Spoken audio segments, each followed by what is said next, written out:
'cause you showed up and event coming up this Saturday here in Faribault. They're renaming the Faribault Municipal Airport.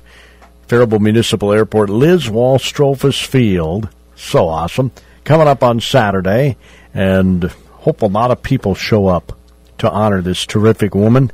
A restored BT-13 airplane like Liz Strofus flew as a Women's Air Force Service pilot during World War II will be here. I talked to the guy restoring that Sunday. Just happened to run into him at the Stanton Airfield during the Father's Day fly-in breakfast, Cannon Falls Lions event. Visited with him, visited with Liz's son Art, who was there too. It was really awesome. And so I think this day will be awesome too. We got a couple of people representing AAUW, which have been instrumental in getting this done. The American Association of University Women Faribault Branch.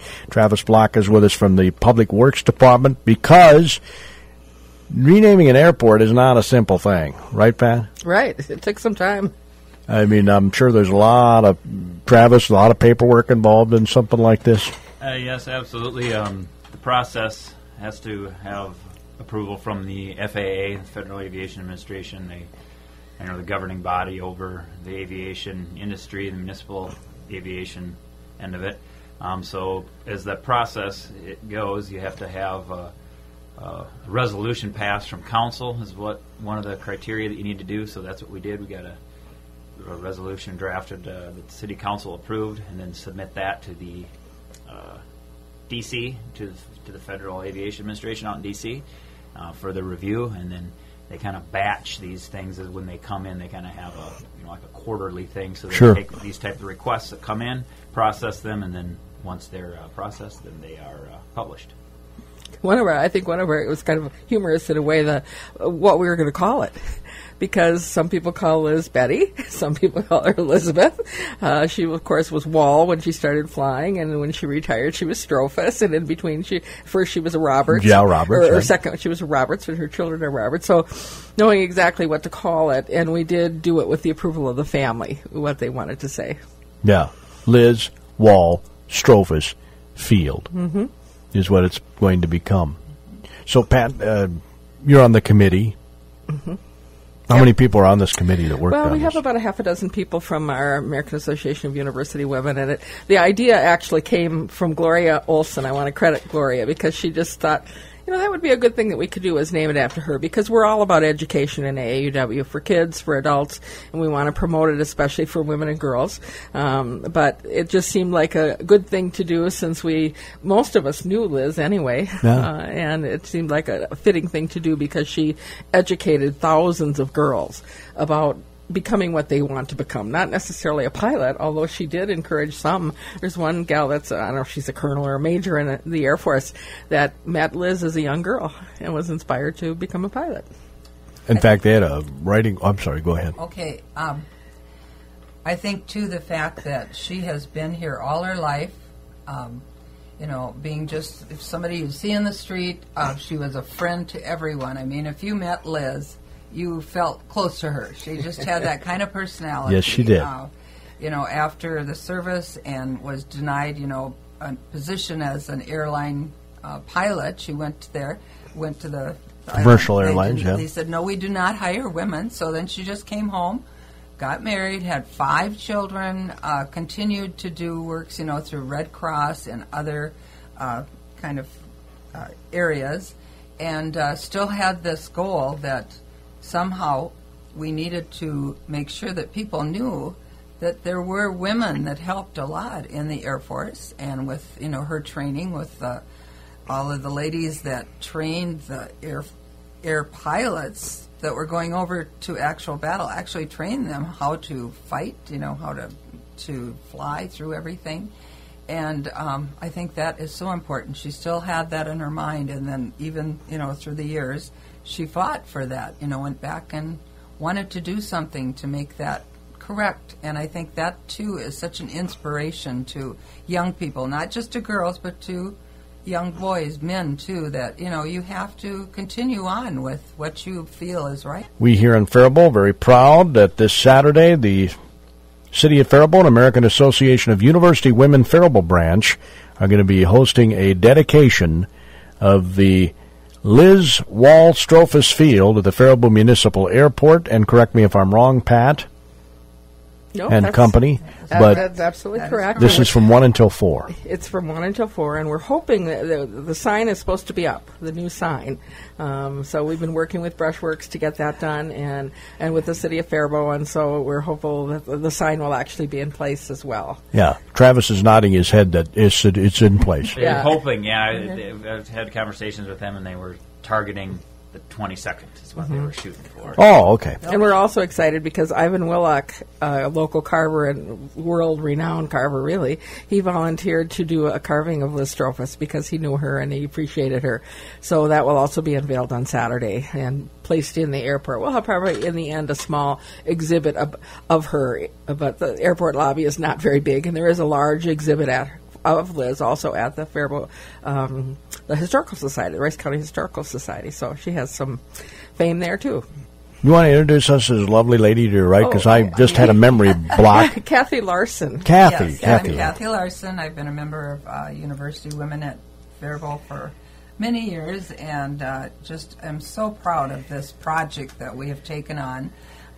When it starts on Saturday, it will actually, people can start arriving at 1 o'clock at the airport, and then 2 o'clock to 3 will be our actual ceremony, and we're delighted that we will have some dignitaries there and 2 female pilots who will say a few things. Awesome. If I'm okay to tell who will, one of the dignitaries. Oh, I think we have invited Senator Amy Klobuchar. I kind of let the cat out of the bag this morning on the news. Did? So. I told Gordy already. Oh, you did. Okay. Well, anyway, we're just, fingers crossed that she said she will make it. And so happy because she also came and asked Liz for a lot of advice. She got a lot of input from her for actually getting a bill passed that women would now be allowed to be buried in the Arlington Memorial Cemetery. Yeah. Which it should be, all military. It's so exciting that Liz did this because she herself did not want to be buried there. Right. But she felt it was the right of other WASP pilots to be able to be buried there. At one time they had been, and then they canceled it, and now this was to reopen it.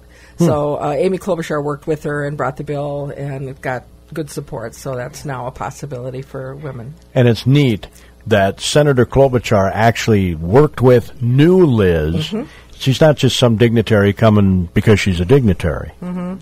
Right, absolutely. And I think Amy Klobuchar really liked her. They had such a good visit because she is fun. And, oh, gosh, really almost up to the end, she was lucid and clear and processed stuff well. And she was just such a lady. I actually met her as a Cancer Society representative because I was on the American Cancer Society board here.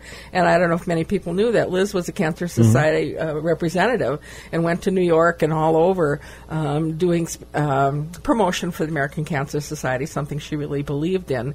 And she came and worked with our Faribault group at one time, and we just had such a good time with her with that, too. And she was a forward-thinker, thought out of the box. And funny story, her son has so many stories, and we have to unfortunately limit him to 5 minutes. We said, Art, that's all you can have. Because Liz had a good sense of humor. Some pilot dissed her in some way, so the next day she took her plane and flew it really close down to where they were and then went off, and I'm sure she was laughing the whole time. Well, I was visiting with Art at Stanton Airfield last Sunday, and he was telling me this story that I had never heard. Now, I visited a lot with Liz over the years, and she never told me this story about, some of the planes of the WASP pilots were sabotaged. Guys didn't want these ladies teaching them how to fly. You know what I'm saying? Mm-hmm. And there were some ladies who died because their planes were sabotaged. Yes, that is something I noticed that she talked about one time, but that was a real, tough thing to comprehend that somebody could do something like that. But that was, the feeling and the era, too. Well, that's the time frame. Like when she gets out, she wants to be a commercial airline pilot. They tell her, no, we don't hire women for that. But you look back, that was our culture at the time. Yeah. And it was part of our growing up phase of America. And now we're hopefully a lot better place where more women are accepted for anything, but it's still not 100% there. No, that's true. And I met Liz about 25 years ago, just in seeing her at the many speeches that she did and how she just memorized or mesmerized everyone in her speeches, whether it be young or old. I mean, she just had you there in the palm of her hand. And, of course, I like red, white, and blue for Memorial Day and for Poppy Seed Day, so I wore a cowgirl hat with sparkles on. She says, "Kiddo, I like that hat. Now, you wear that, on every Memorial and Veterans Day and Poppy Day, Kathy." Yeah, once in a while I'd be out at Basher's, and she and her sister would come in there and get themselves, a toddy. Uh-huh. Oh, yeah, she and her sister were just together all the time. And Sissy will be there on Saturday. And she also used to be with the threesome with Annabelle Kielmeyer.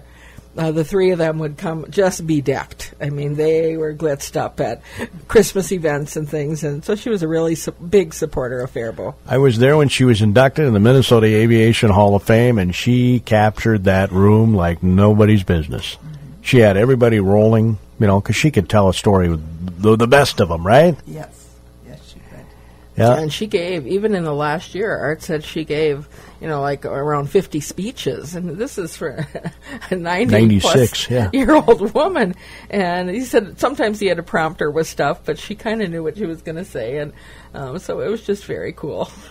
She was quite a lady. And I'm sure on Saturday she's going to be looking down from above. And she'll be laughing and saying, "Yes, way to go, girl." On this card that I have here promoting this that you guys put out, there's a picture of a sign. Is that actually what the sign's going to look like, Trev? That is correct. That is the sign that is going to be installed out there. That is the main sign is the entrance, and there will be another sign that has which referred to as the directory sign that lists the other functions that are out there, directional signage. But that is the actual depiction of the sign. And that was actually, in the paper the other day, they had a picture of the sign for the library with the fleur-de-lis and the blue, and so it's in that same vein, which fits our signage in Faribault, I think. Right. Yeah. They want to have a theme, right, Travis? Correct. In fact, they were talking about this the other day. I know Nort was in here yesterday from Main Street and went before the joint committee of the council talking about signs. Correct. Talking about wayfinding signage and parking lot signage, and that's correct. That gateway signage is kind of all that's a current and consistent theme there. They all kind of. So getting back to the process of getting that, do you remember when you first submitted this to FFAA? Because it seems to me like it was pretty fast considering it's the federal government. Well, I can't remember the exact date when I sent it in, but we had initial actions took in 2016 started. We took it to a committee, went to a city council committee to kind of propose the idea. This is what we want to do. This is what we want to, how the direction we want to go with it.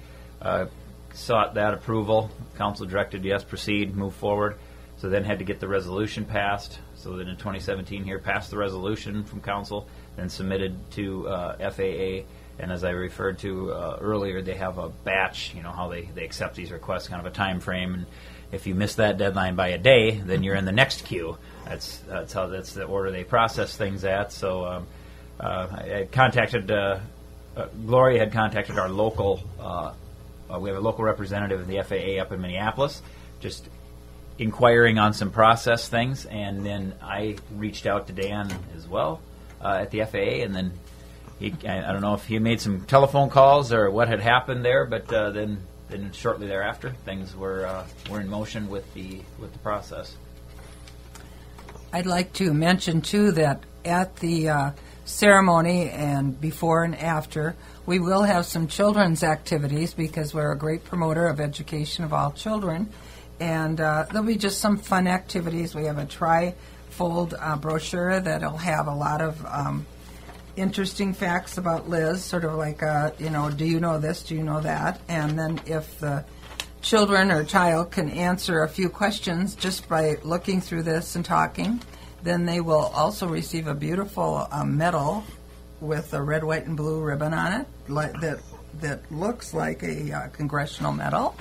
And we hope to have a little setup for making paper airplanes, and also we have a coloring sheet of Liz, too. So just the fact, the experience of seeing all the, dedication and hopefully the airplanes, and also include children because she loved children. She loved all audiences.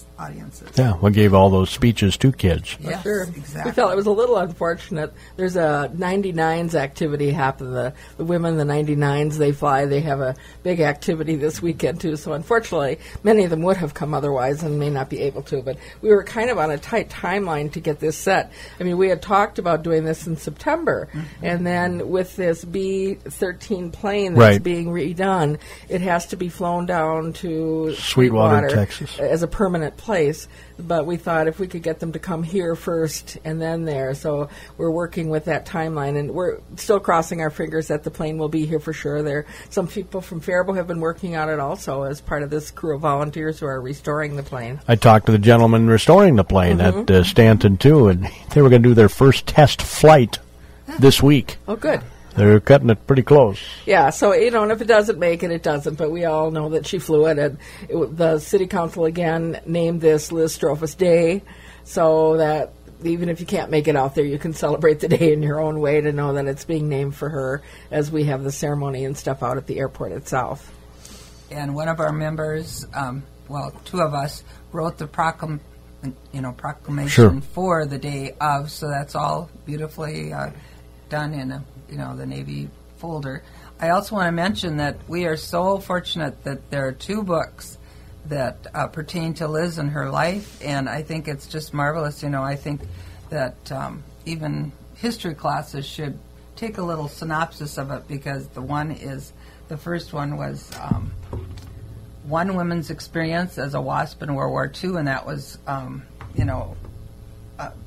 it was a cooperative thing. Liz didn't write, she interviewed for it, and the gal was really wonderful. And then her son, Patrick, did And Still Flying. And I believe that the second book, Still Flying, they will have some copies of that at the ceremony, too. So, okay. Just to purchase if you want. Yeah, Art told me on Sunday that there's another book in the works about wasps in general. Oh, good. And also a movie. Yeah. They're talking about a movie being shot here. Well, actually on Saturday, Steve Cloutier did a film on her, and they're going to show it at the Village Theater at 4 and again at 5:30. So that's another activity that people can do on Saturday, go to the Village Theater and see the film about Liz. And we will have also a small film running at the event. It's something that was done over there. There's been a lot of things. Somebody from Owatonna said, we filmed her when she came and spoke here to American Legion or some men's group there. And so she's had a lot of ink and film done of her. So I think the goal is to put it together, and I know Art plans to be writing about her. Didn't you say you were at a concert in Chicago and she was up on the screen or something? Yes, I was at a U2 concert recently here at Soldier Field in Chicago, and one of the numbers that the group was performing, they were honoring iconic women throughout the world and from all eras and time. And towards the end of the piece, there on a 200-foot wide screen was a WASP photograph with 8 gals from WASP, and so being part of this process allowed me to connect to that. So I thought that was really great. So I had to quick grab my camera and get a picture of that. Actually, Liz will be the first WASP woman who has been honored with a naming on an airport. Well, Art said this is the second. The second? Oh, he Yeah. did. Okay. Yeah. There was another one. He told me that Sunday. Okay, because at first we thought it was the first. But One out in Idaho or someplace out okay. west. But there haven't been many women. I mean, probably Amelia Earhart. There's probably an airport named after her someplace. I would think so. There are some other women, but very few. And I think she also went to many of the events at Sweetwater, which was where the WASPs were trained, and they have a yearly event, and I think her son Art has gone since she died even. It's a big deal there for the They're women. Put a museum there, so Yep. Mm-hmm. that's where this BT-13's headed, if they can get it to fly. That's right. He showed me a picture of it. It looks awesome. Liz is also, I was at the women's military exhibit at Arlington Cemetery, and I just sat down to watch. They were showing some film, and there was Liz. She was one of the people they interviewed, and it was just fun to recognize somebody that you knew. I didn't expect that to be the case, but so she's in a lot of places around the country, too. Well, and how fitting for us as a city of Faribault to give one of our own the honor and accolades. Here she's been recognized, by the nation with 2 congressional medals, and it's time for Faribault to give her that acclamation. Yeah. Can you name another Faribault resident that has 2 congressional medals? I doubt that there is one. Is there? I doubt it. I doubt it. And well-deserved stuff. She just had a life well lived, and as Kathy said, and Art said too, she just woke up happy every day. She was one of those people, and not that she didn't have troubles. Oh, she had some, her first husband died young. Mm-hmm. So that's not easy. You're with kids. Mm-hmm. Yeah. And your husband dies? She lost a son. She had her difficulties there, but got through them also. I think she was a really faithful person. Yeah, I think her attitude had a lot to do with her long life. Well, and like they say, she is part of the greatest generation. That's true. And I would put an extra acclamation after that, because I think they had to face so many difficulties and yet had such a positive attitude and came through and she had such an influence on so many people in her life. We're talking to people. Well, we're going to have this dedication. Oh, I know, Liz. I said, and they tell a story about it. Everybody you talk to had something, which was marvelous. So first woman to solo at the airport, right? Mm-hmm. I think the story is so funny how she started flying. She had no money. So she kind of mortgaged her bike against this loan. She had a bicycle, and the car lender, State Bank, loaned her the money. It was I think it was $50 or $100 maybe. And so she paid him back $10 a month. She worked at the courthouse, and she paid him back a little at the time and did that. And every flight she took with anybody was, this was amazing. She was just really captivated by flying and loved being up in the air. I mean, some people would be afraid of it and doing flips and all that stuff. No, that was fun. And even when she was older, I don't handle the rides at the fair like I used to. She still handled all of that when she flew with pilots. She was in her 80s and some in her 90s, I think, as well. In her 70s, I know she piloted an F-14 or 16 fighter jet. And she told me the story about how this young guy takes her up in the skies and they're airborne. He says, "You want to take over the controls, Liz?" Well, of course. She's 72 years old, and he goes, "You want to use my barf bag?" And she says to him, "I don't need that, Sonny, but you might." So she does a few loops, and they land, and her story, and I believe this, I don't think she would make this up. She said, "You looked a little green when we landed, Gordy." Oh, that's fun. That's Liz, though. She had all kinds of stories. And she was even featured. We go to the Minnesota History Theater a lot at night. And when they had a whole series on the military, towards the end, here was this huge screen and a picture, of the plane and her, her famous one leg ready to get into the airplane. And then an actress portrayed her and told the event of how she was up there practicing, trying to have the pilots, go through their different procedures for drills and being shot on. And so she dove way down close to them, and I think scared a lot out of the person who was the pilot.